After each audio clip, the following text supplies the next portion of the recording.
Welcome to the Careers by Jen podcast, episode 166. On today's podcast, Jen speaks with Bryan Falchuk, who says that if you want to find the right job, start by finding yourself. I'm going to go out on a limb here and guess that this is more than a Google thing.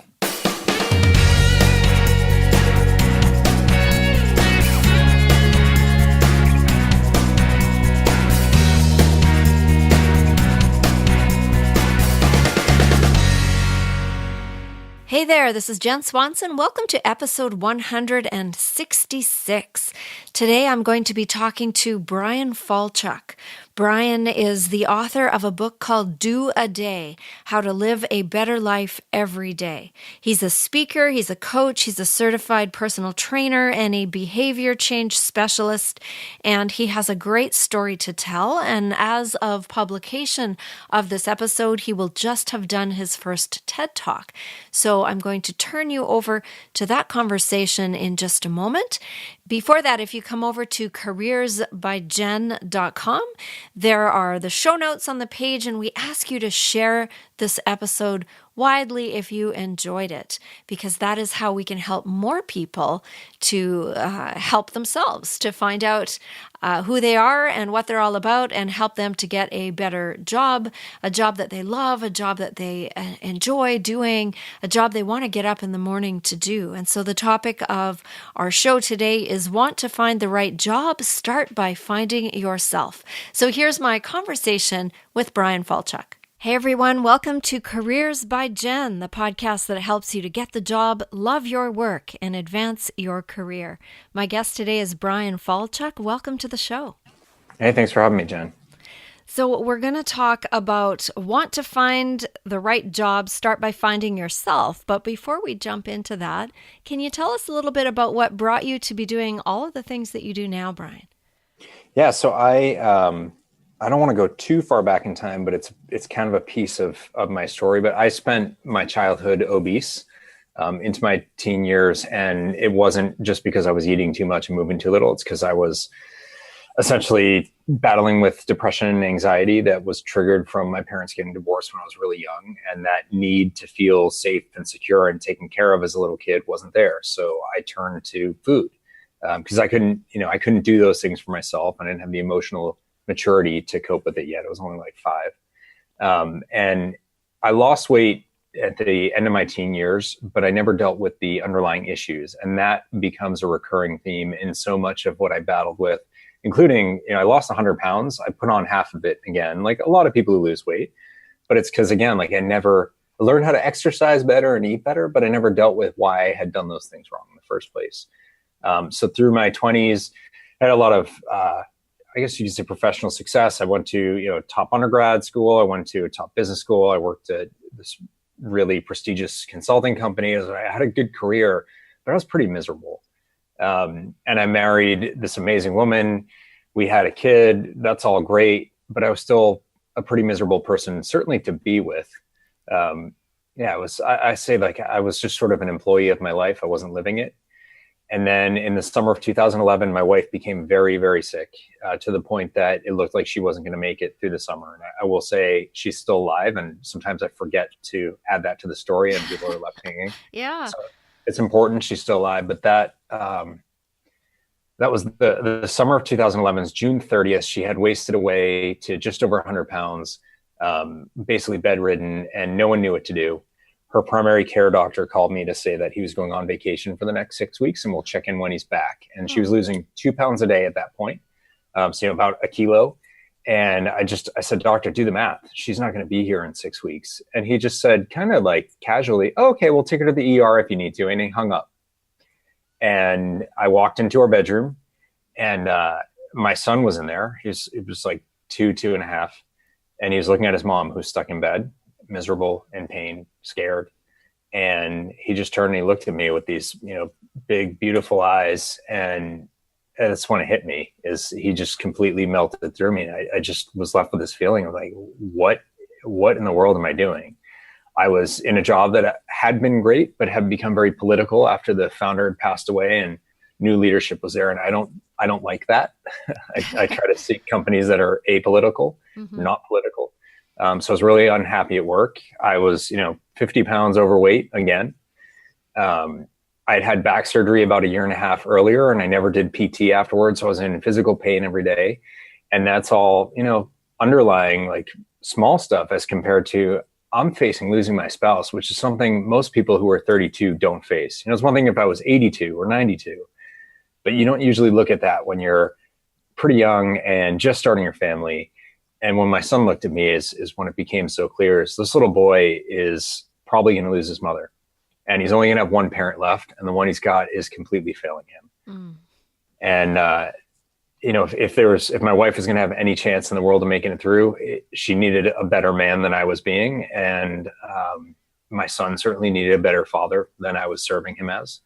And most importantly, and this was really different, I realized I actually deserve better than all this too. And that's not something I'd ever really realized before, is I actually deserve to enjoy the life that I'm living, despite whatever the circumstances are, because we can't control that. And I realized like I'm carrying so much baggage from my childhood that I've never faced. And so I woke up the next morning a completely different person, because I had a true sense of that motivation, that purpose, that sense of self-worth to realize like I actually deserve these things. And I just said no more. And so I set out some very specific goals, and I started to attack them really proactively and made some very serious progress. And today, this is almost 7 years later, I'm a best-selling author. I am a C-level executive in a financial services company. I'm coaching people and helping change lives. My wife is still alive. My son is this amazing, brilliant, happy 9-year-old now. And, when this is coming out, I will have just done my first TED Talk, and things are good. But they're good because I made them that way. Because you made a decision one day. Yeah, a decision. And then I continue to take action on a daily basis. All right. Well, that is quite a story, and I'm glad that you're sharing that with us today. Our topic today is if you want to find the right job, start by finding yourself, and I'm guessing that this leads right into that. Yeah, absolutely. I mean, that's what I did in that moment, and I credit some really tough times. It's kind of corny to talk about the silver linings. The cloud is a silver lining, but it's true. That was forced upon me. And I could have chosen not to see what was right in front of me, but I did. And I recognized that this was different. I grabbed hold of it. But people I coach, a lot of them start with this discussion of, well, look, I haven't been through that. I haven't had a gun pointing in my face kind of moment. Right. And even for some of those who have, they don't necessarily take that opportunity, but you can still get there. It's a question of introspection, and whether you're willing to go on that journey. And the nice thing, if you will, about those really shocking, sort of bring it all together difficult times is, for most of us, they force us to do that journey. But you don't have to go through that. You just have to be willing to go through the journey. And sometimes you need help, and that's okay. But ultimately, you have to be willing to do it for yourself. And so where did that realization come from, do you think? I mean, you were pushed to the wall, you were at a desperate point, and something just, as you said, suddenly came over you. You suddenly realized this. Yeah. So for me, it was looking on at my son and the way he was looking at me, and that brought a lot of realization. It also, for me specifically, because my own issues started when I was a little bit older than he was at that time, but innocent kids are a blank slate. Like, they can be anything until the world puts responsibility and difficulty and all that and judgment on them. And this was his chance to let that blank slate lead to something great and not end up the way I was. Like, he deserves better than that. And look, I thought I had it tough, and I went through things with my parents getting divorced. Losing your mother when you're 2 years old, that is so definitional on such a greater level than what I experienced. So if I thought that led me down a tough path, like what he's facing with that version of me as his dad, that's not acceptable. And, for a long time, it was about him. And through the process, since my book came out and doing shows like this, actually, it was another host who challenged me. So, you're talking about your motivation all being tied to your son. And one of the things that I preach in my work is it needs to be about you. It needs to be something deep within you. And argument was always, if you're a parent, you understand how deep within you your children are, and they are, but it's still not the same thing. And so it took someone else calling me out after 6 years of the journey to realize, yeah, there's another layer of that onion beneath the one that I thought I had found. And it's myself. It's this, it sounds corny. I keep saying that. That's okay. For silver linings. And now I'm going to hit you with another one, but it's the idea of self-love. Yeah. And some people don't like that term and they want to call it self-worth or self-respect. Get over it. Self-love, nothing wrong with saying that.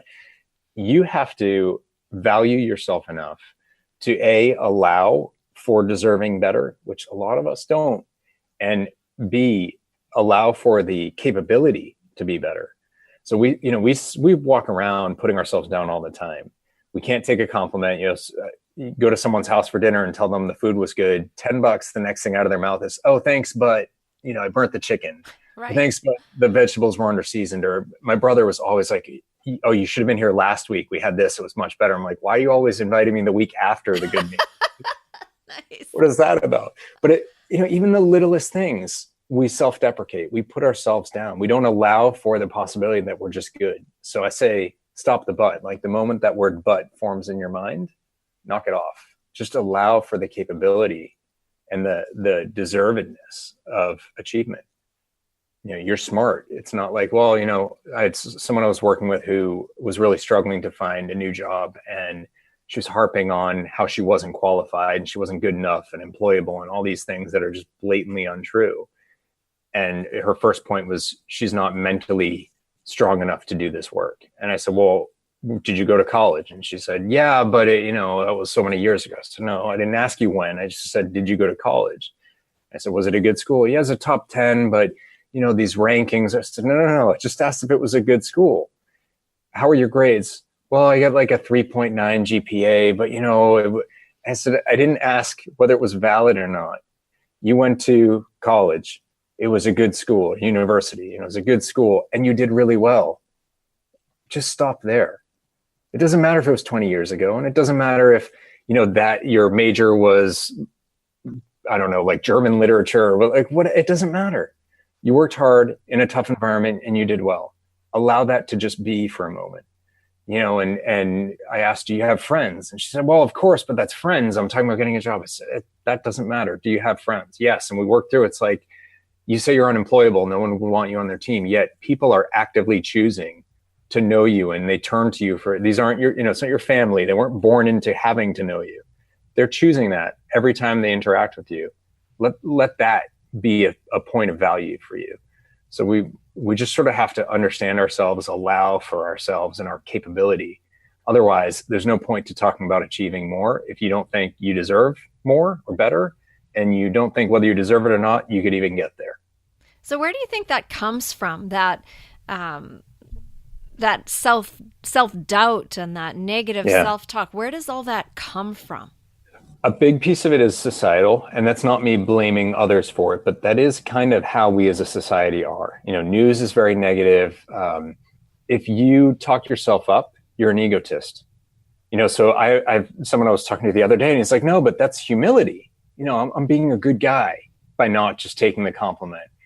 And I said, there's a difference between going around singing your praises when no one thinks that you deserve it, which is egotism. And when someone goes out of their way to say something nice to you about something you've done, not arguing with them about it. It's not the same thing. You're using humility as an excuse. So I think societally, we have this pressure of, if you say something good about yourself, you must be an egotist. And we walk around looking at negative things. I said I was a management consultant. My job, my livelihood for 6 years of my life depended on finding what's wrong and rooting it out.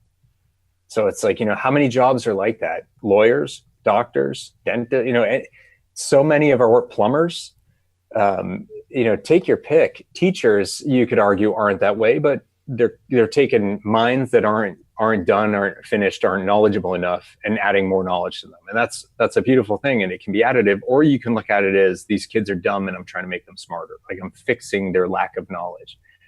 Whether you're aware of it or not, so much of what we do is negativity focused. It's about spotting the wrong. And so I do feel like we have this reinforcement of negativity and almost a celebration of it. You hear people getting into these arguing matches about who has it worse at work, who worked longer hours last night. It's, oh, you went home at 10. Wow, things must be pretty easy. We were here till midnight. It's like midnight. I'm still wearing the same clothes from yesterday. But it's like a badge of honor. Who's got things worse? And that's just where we are as a society. But guess what? You can live differently. You can choose to speak differently and associate with different people. So ultimately, it's a choice. Doesn't mean it's easy, but it's a choice, and the choice is worth it. I was watching the I Am Not Your Guru with Tony Robbins. Yeah. Have you watched that yet? And and some of the other stuff that he had done. I think he was on Oprah, and I watched that on YouTube. And coming down to the choice and the stopping with the story, and just like you were saying, stopping with the but. He has quite a forceful way of getting people to strip everything away and look at what really matters. So that's good. When we're talking about finding a job, what do you mean by starting by finding yourself? So maybe I can use an example. There's someone that I was working with who, he's sort of like mid to late 50s. He had been in the same, versions of it as he got promoted, but the same job, the same company, or one was acquired, but like ultimately you trace it back, the same starting job and company, and he just progressed and did really well. He was on the executive team, head of sales nationally, really successful guy. Everyone loved him until they didn't and pushed him out. And it's 100% not his fault. I know the backstory of what was going on. There was political wrangling and blah, blah, blah, but he got pushed out, didn't deserve it, but man, did that shake him to his core. And he hadn't looked for a job since he was a 21-year-old NCAA collegiate athlete in the U.S. with blonde hair, good looks, and chiseled body. Now he was late 50s, overweight, diabetic, silver hair, in an industry that they're not recruiting people at that level. I mean, you think about he's in the C-suite. How many openings are there really going to be in that industry? And that specific niche in the industry. Because when you've been doing the same thing for 30 plus years, you can't just go apply for any job, because people are like, he's not going to go work at a tech company or food services or hospital, whatever, take your pick. He's in that industry. It's going to be pretty hard to stretch beyond that. And he had this sense of needing to get a job immediately because he had to pay the bills. And actually his wife worked. He had a multi-year severance deal. He wasn't quite at the retirement point yet, but actually he had a great retirement set up that he was keeping. So there was going to be a couple of years where he probably should be working, but actually there's no pressure right now. And he had a non-compete for a year. So he was set up pretty well then. he was set up very well. And so, but that's the conversation we had. He came to me and we knew each other, and he reached out, and it was actually right when my book was coming out. So he read it and he's like, you got to help me. I was reading your book. Like, this is exactly what I need. So you got to help me get a new job. And, I said, yeah, we'll get there, but we got to work on you first. And he's like, I don't have time for that. I need a job, and I need one now. And I said, well, why do you need one now? And so we talked through like this whole financial situation. Do you actually need one now? That's a false pressure he's putting on himself. So I said, we need to stop for a minute, because you haven't looked for a job since you were in college with the, college recruiting placement, whatever office helping you. You don't even know yourself, and if you remember yourself then, you're definitely not the same person.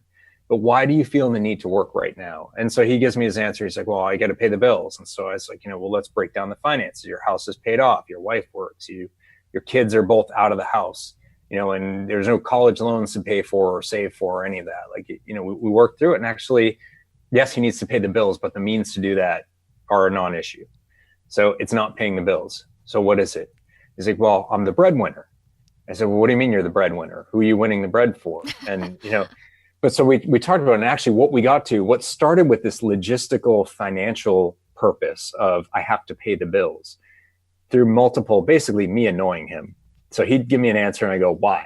Or, that's not it. That's kind of what a coach does. You pay someone to just not accept anything you say. So through the back and forth, what we got down to is actually his entire existence in his life was around his success in his career. It's how people saw him. Because he was in sales, it was all about this outward persona. So people thought of him a certain way, and not just people he worked with, people at his country club, because, golf is a big part of the whole thing. And his family and his kids looked up to him in that way. And his wife admired him and his success, or that's the picture that he painted in his head. This is how everyone sees me, and my identity's gone. So all I am is a failure. And now what we're talking about is something at the values level, something deep within you. So, to go from dollars to the phone company or the electric company or the mortgage or whatever, all the way down to the world saw me as the shining success of, corporate sales and this persona. Now I'm a failure who's been pushed out, and my kids are going to look at me as dad, the failure. And now we're talking about emotions. And it wasn't until we got through that work that he really was able to pick himself up. And actually, that woman I mentioned before who was fighting me on, you went to a good school and good GPA, same thing. Through the financial crisis, her employment fell apart, and it took her a year to find another job. And in the process of that year, she was trying so desperately to find things that weren't a fit, and she couldn't tell her story, that she got more negative on herself. When you don't really know the story that you're telling, when you don't really know your own reasons for things, you're not going to present the way you need to. And so you're probably not going to get what you want, or what you get ends up working out pretty negatively, and it will only feed into the wrong direction. So like that guy actually got a job in the interim. He got one of the desperation, I got to work things. And when he told me about it, it's fine, but it was pretty clear that wasn't going to be a fit for him. Totally, really not the right kind of thing for him to do. And he was there for 6 months or 7 months. And it wasn't a surprise. Now he's in the right job now, and he's really happy and very successful. But he got that job after he went through the process.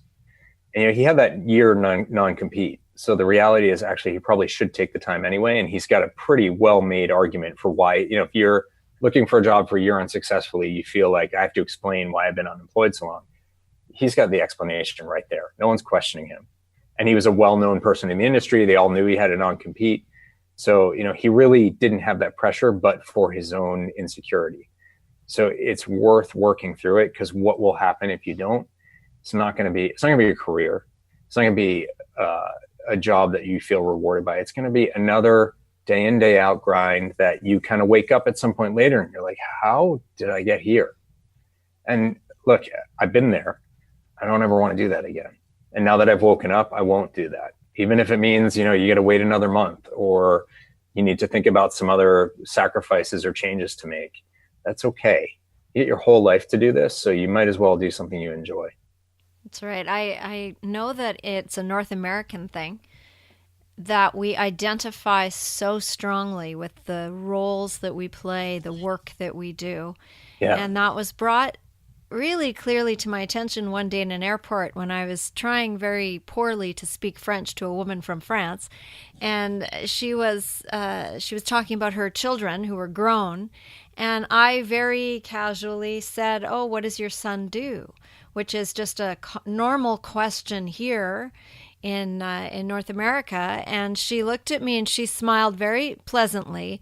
And she said, "I have to tell you that is an extremely rude question where I live." And I was surprised. And I said, "Really?" I said, "Tell me about that." And so she did.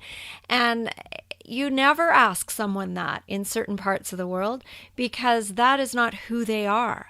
Who they are is, what things do you enjoy doing, where are your passions, all that kind of thing, and not what job do you go to work to do. And I thought, wow, that shifted a lot of stuff for me, because I thought so many people identify with that role or that job. And then you see the same kind of loss of identity when people retire sometimes. Absolutely. Oh yeah, most definitely. Especially for people who've been in that same career path for a very long time. And that's happening less and less. People tend to jump around a lot more. So I'm curious, 30 years, 40 years from now, whenever, if we're going to see that same thing. But yeah, for people who've been in the same sort of either exact job or the same place and just moving up the ladder for 30, 40-year careers, Yeah, it's no wonder that there's a pretty strong statistic around the mortality after retirement, that there is this decline. Yeah, and I was doing a keynote a few weeks ago with a group of physicians, and I was talking about burnout, and one of the things that I was saying to them is, you need to, your work is going to be over. You need to, when you retire, you need to find, develop and cultivate that non-work life, because that's Yeah. going to be around for the rest of your days, and your job is not.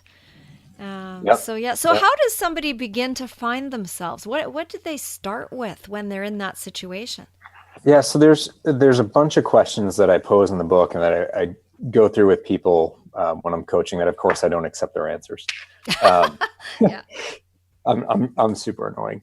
But I sort of sum it up into one question for a lot of people. And, in situations like this, or if I only have a few minutes with them, the one question I'll give you is, regardless of anything else that's happening, what will you always care about? And what I'm trying to get to is, there's ultimately four things that I think are definitional in true motivation or true purpose that will help you define that path forward. They'll be the things that drive you forward. And the first is that it has to be deep within you. So, it's not like for me, when I lost weight the first time, it was, I didn't want to be seen as the fat kid anymore. And I lost weight. I went to college. Nobody knew me in my university as the fat kid because no one knew me. So my whole motivation vanished. It's like, losing weight for your wedding, or how many married people kind of go in this starvation situation or get a personal trainer until the big day, and then go on your honeymoon and you gain 12 pounds or whatever. It's very, it's all outward. It's about appearance. Well, I'm talking about, I mentioned before, you're working at the values level. So deep within you. The next thing is enduring. So, I said that time bound kind of stuff about beach season or your wedding or whatever. Those are things that end. It's not just that they're external, they also stop. So what happens, I was talking to someone who's trying to change their living situation by buying their first home. Fantastic. So they're like, I have to save this much money because that's what I need for a down payment on, roughly the homes that are in our budget. So I need to save 50 grand or whatever the number is. And I said, that's great. But we've also been talking about financial irresponsibility in your behavior. A lot of overspending, a lot of debt. Are you trying to get to a place where you're fiscally responsible, or are you just trying to save enough to buy a home? Because if you're just trying to save enough to buy a home, that's fine, but you want to keep that home. And you're talking about starting a family, and you don't want your kids to watch the home, vanish out from underneath them. So we should be talking about something bigger, about fiscal responsibility, and not save your 50 grand, buy your home, and then go back to spending excessively and living beyond your means and having it all fall apart again. So not something that's time bound, the closing date for your mortgage for buying your home. So deep within you, enduring. The next is profound. And when I say that, it's something that will bring you to tears or could almost bring you to tears. When you hear the phrase dig deep, it's like you're trying to find the energy, the power to keep going. And someone's like, dig deep. It's the thing you're digging for. So it's so, and that's why I say, like, no matter what else is happening, what will you always care about? It's only profound things that will exist at that level. And the last thing, and this is me being a bad consultant, because these aren't really mutually exclusive, which is a key thing. Anytime you make a list as a consultant, each point should be separate. They all bleed together. I don't really care. It's a good point. It's because we're talking about non-material things. That's the fourth point. Obviously, profound, deep within you, those are non-material. It's not about stuff and things. It's about values and about emotions and about your ethics and your morals and, the things that make you tick deep within you. Not that buying a house, creating a home. Not, someone was talking about wanting to be CEO, and I was like, why? There I go with why. I said, well, CEOs are really well paid. I said, yeah, but that's not enough of a reason to want to be CEO. Do you know what it takes to be a CEO and what you'll have to go through and the lifestyle? Like, yes, you will earn good money, most likely, and it ain't free. Right. There's a lot, like, I have some managers under me. One of them is out on maternity leave, and some junior folks under her have backfilled her, and they're shocked at how absolutely crazy busy she is, but doesn't let on. It's like, now that we've seen just how hard it is to work at that level, we had no clue. So like, if you better be in it for more than just stuff and things, more than just the money or the acquisition of things. So those are the characteristics, but it's that, what will you always care about no matter what? And as always, your first answer is probably wrong. It's like, that guy, his first answer was paying the bills. That's fine. It's not that the answer in and of itself is wrong. It's just not good enough. You haven't hit the deeper level. So you got to ask yourself why, or have someone else ask you, and do that back and forth. Each answer, you have to question it. There's a rule in operations in lean called the 5 whys. So you want to at least ask why 5 times till you get into that deeper stuff. And you may find, like I did 6 years after answering the question at what I thought was the deepest level, you know what, actually there's something operating beneath that. That's okay. Don't be afraid by 6 years or 10 years or 1 minute. The time is not relevant. You have your whole life to discover yourself. And once you start on that path, the deeper you get, the better it is. So you should welcome it no matter how long it takes. Why do you think people are on autopilot a lot of their lives, and some people never get to that deeper questioning or do the work that you're talking about doing? I think there's a few reasons. One of them, and I saw this for myself, is sometimes the answers are really scary. And you, as much as you may not outwardly realize that, somewhere inside of your brain, there's an acknowledgement that reality is pretty tough to deal with. So I'll say quite plainly, a lot of my journey in dealing with the reasons why, I was miserable, and I'm not cured. I still have tough moments. I still have things that trigger me. And it was just my wife's birthday, and I had a rough moment that day, and I had to apologize to her. And of all days, that was, the worst to be a jerk on, but I did, because something triggered me, and I wasn't doing a good enough job in managing it. So I've had moments where, it's not just that I've acted in ways that I'm regretful for afterward, but also working through it has been really difficult and painful. And yeah, I've cried. There's some, it's stuff from my childhood. Like, it's difficult things to face. So I think that's one piece of it. The other is societally, again, I'm blaming society for everything, but it's not the way we're meant to be as a society. We're meant to just push on and get it done. And part of that is probably, generational. It depends, but there was a lot in the 40s as World War II was going on that, you grit your teeth and you get through it, because that's what we do as Americans or as Canadians or as, the folks in Europe who are actually living in the war zone directly, or Asia, or, wherever else, that there was a generational thing for a lot of people, for the parents of a lot of current adults, that, society pushes on. And now there's something different going on. And that's about this sort of instant gratification. Everyone's head is down in their smartphone, mindlessly, flicking their way through the timelines of whatever social media app they're on. We as a society, and this is fairly universal, it's not even just Western society. I've, lived in Asia as well, and I've seen it there too. We push for this sort of like, just entertain me and let me just quickly move on. Small bites, quick hits. You don't have to think about it. The media world is pushing us further, and the technology world is pushing us further and further that way. And I'm not a hermit. I don't live in the woods. I have a smartphone. I'm not anti-technology and anti-social media and all that, but I'm also aware that it's a very mindless existence. And I think actually it's going further and further that way.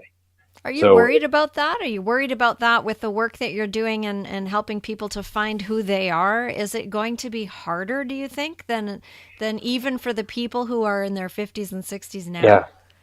I think it's an interesting question, because I haven't wanted for demand. There's plenty of people who at least have an interest in it, and then there's a subset that are willing to do the work. But I do think that, so there's plenty of people out there who will engage in it. So I'm not worried from that perspective. But I think as a society, we need to do better. And there's a movement there. So hopefully it pushes further. I think there's going to be a tipping point or an inflection point where we actually do get to some sort of change. As a parent, I'm concerned because I see how many kids have cell phones and iPads and computers and whatnot. And they're not all negative things, but they rule their lives. And they're over-focused on them, and they're interacting digitally instead of personally. And it's not that, staying in touch over long distances is bad or anything like that, but there's a lot more to be said for in-person interaction. than a digital one. And if you completely strip that out, you're creating different kinds of people with different stimuli. And I'm not sure that it's a good thing, not just because it's different. I'm not anti-different or anti-change, but I'm not sure that it's better. I'm all for different if it's better. And this one, I'm not so sure if we're there yet. Right. I don't know that the interactions are as genuine. And look, we're talking about being genuine with yourself if you want to figure everything else out. So if the rest of your life is this sort of like surface level, disingenuous, or our social media persona, which is not always the actual life we live, right, in these quick hits, it's going to affect how you relate to yourself, or don't, more accurately. So you're digging down into yourself. It's hard. It's challenging. Not everybody is going to want to do that, but if you want to find the right job, the right fit, the right again, not just for the outward things that come with a good job, but for the inward things that come with a good job, for that sense of self-worth and that sense of accomplishment and that. So you dig down, you do that, and then what do you do? So there's an exercise that a mentor of mine gave me a few years ago when I was leaving that politically charged place. And he didn't create it; someone else gave it to him. But I call it the must-have exercise. And it's basically take a piece of paper, split it down the middle. Left-hand side is must-have, right-hand side is must-not-have. And what you're doing is you're outlining the things you absolutely must have in your next job and the things you absolutely must not have. And 2 to 5 is really the sweet spot. I wouldn't go below 2. I really wouldn't go above 5. Even 5 is pushing it. These are the non-negotiables. And again, like I get very coachy with it, and there's a lot of why and challenge, but that's okay. Each point needs to stand on its own, and the must and the must not can't just be the opposites of each other. So if you say I must make at least 100 grand, you can't say and I must not make less than 100 grand. They should be separate. What you're outlining is the absolute things that you will not budge on. And so using the dollars as an example, I had someone who gave me that 100,000 on the must list, and then had these other really like values driven and about the culture of the place and the type of work that would excite him, and et cetera. And I said, okay, well, what if I challenged each one of them? And sometimes the challenge is relative to the other. So I said, what if you have all your other points? You know, there's 3 must not haves. None of those exist. There's 2 other must haves. You've got those, but it's 90 grand. Do you take the job? And he's like, oh, definitely. I said, well, okay, then either 100's the wrong number, or money is not as important to you as you thought it was. And it's like, he's like, oh, wow. It's like, okay, well, there is an absolute bottom because I do have bills to pay, and that's fine. But maybe there's something in the other points you're raising that mean the dollars aren't going to be relevant. Because if the type of work is a certain kind that's going to excite you, that may mean you're going to make at least this much because that's what those jobs pay. So you don't need to worry about the money side as much and use that as a guiding force. A lot of people seek out jobs based on earning. That's fine, but that probably means you're just working to pay your bills or to have money rather than actually getting a chance to enjoy what you do in the process. If you flip that around, one thing I've learned is when you prioritize the values, the money works out. When I decided to write my book, it wasn't to sell 1 million copies and make a ton of money. It was to know that the message I had been using in my coaching was having that level of that same type of impact, but at a much broader scale. Because even if I coach 24/7, I'm not going to touch as many lives as I want to. And if it's having that impact, the money's going to work out just fine. But if I led with the money, I wouldn't have been true to myself. So lead with the values, lead with these absolute must-have and must-not-have things. And that's actually what I did with that guy who, had been pushed out of this company in his late 50s and all that. That's how we figured out the kind of place he needed to be, because he couldn't just articulate it right off the bat because he hadn't been there yet. He hadn't, done that work with himself. He needed to go through this thought process to try to arrive at those values. That's why it takes time to do this work, and it takes time to dig in and do some thinking and writing and journaling, that kind of thing, if you do that. But it takes time. We're talking with someone like a coach who can guide you, because it's worth it in the end. Yeah, completely. And I mean, I'm not immune to that either. I say coaches need coaches too. And I'm lucky that I have a few people I can turn to for mentorship and coaching I'm luckier because they don't charge me, but Yeah. we help each other. But that's okay. I mean, what you want is someone who's not just going to commiserate with you. That's really important. You need someone who's willing to challenge you, to ask you why, to push you on your answers, To to annoy say, you with their questions. yeah, Yeah. I'm super nice. No, but it's I'm teasing you. I know it actually it's really nice to have someone who's not going to push you, but I'm not interested in nice. I want better. So, I don't want fine. I don't want good enough. Like that's how it was. And ultimately, I think if you ask anyone, that's not really what they want out of their life. They don't want to be fine. You can be so much better than that. So why wouldn't you want that? There are jobs you don't have to hate. I think a lot of people don't get that. They think work is, it's not a nice word. It's a 4-letter word. It's a difficult thing. Like you get to go in, put your time in, but you get your paycheck and you move on. It's possible to enjoy what you do at the same time. And it might mean the same work somewhere else. So that's why values and culture really matter. Or it may mean actually you're in completely the wrong line of work. You need to figure yourself out to know that. A lot of people just fall into their jobs. Yeah. And stay there.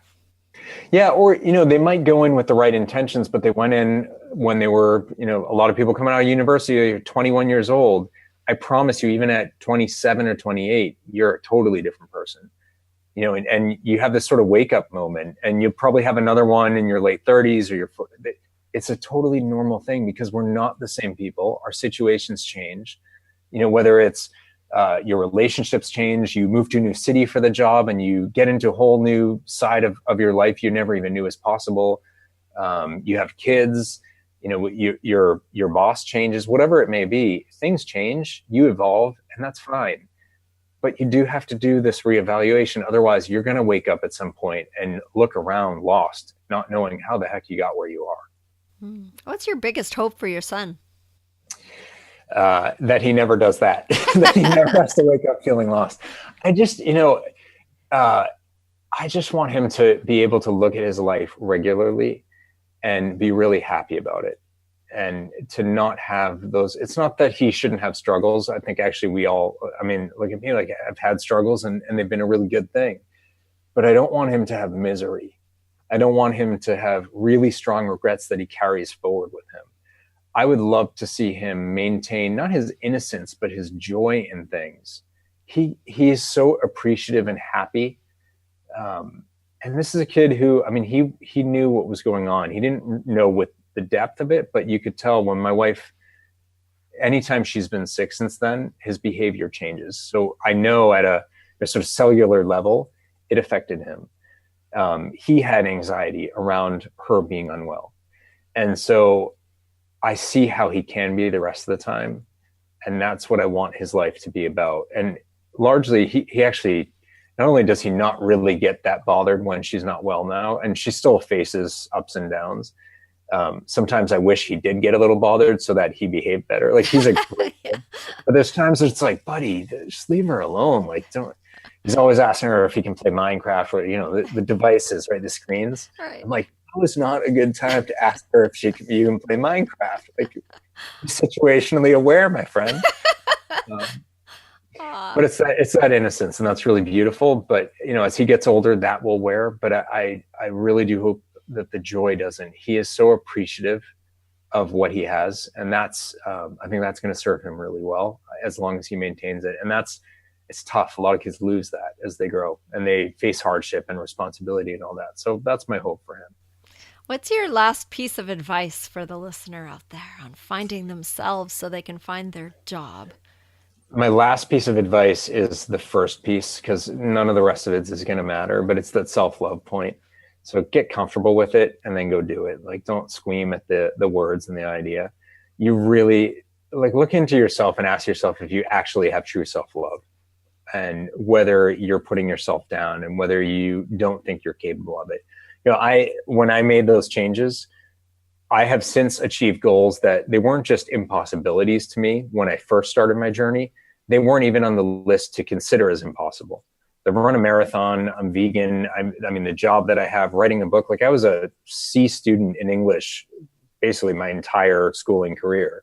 How could I write? I wrote for a major magazine. how could I do any of these things? Clearly, so it wasn't even on the list. I had a friend who talked about doing a marathon before she turned 40. I'm like, oh, whatever. That's ridiculous. Well, I did. So if you just allow for deserving and being capable, then the rest of it will fall into place. But you got to start with that. So any other advice I could give is irrelevant if you don't have that first step. So that's where I'd focus. Great. Well, Bryan, where can people find you if they want to know more and find out about your book? Yeah, so rather than anyone trying to spell my name, because I have a website with my name, and that's my Twitter handle is Bryan Falchuk. But if you go to doadaybook.com, so I wrote a book called Do a Day. That's the philosophy that I live and that I teach. So it's Do a Day and it's a book, doadaybook.com. Everything I do is linked up there, and you can find it on social media, and I write for Inc. magazine, and I do a bunch of speaking engagements too. So you may just see me in your town anyway. But that's the best way to find me is doadaybook.com. Great. Well, thanks so much for taking the time to talk to us today. Thank you, Jen. So that's it for today. Thank you so much for listening. I hope you got a lot out of my conversation with Bryan Falchuk. I know I did, and I hope that his TED Talk has gone well, and and I'm looking forward to watching it when it is eventually published, and to hear more about what he has to say. So if you have any feedback for us, let us know. Always love to hear from you. I get emails every once in a while. I get Facebook messages, and I always respond and appreciate hearing from you. If you have the time to drop a line and say hi, if you have any topic suggestions, we're open for that. And other than that, take good care, and we'll talk to you next time. This is Jen Swanson. See you soon.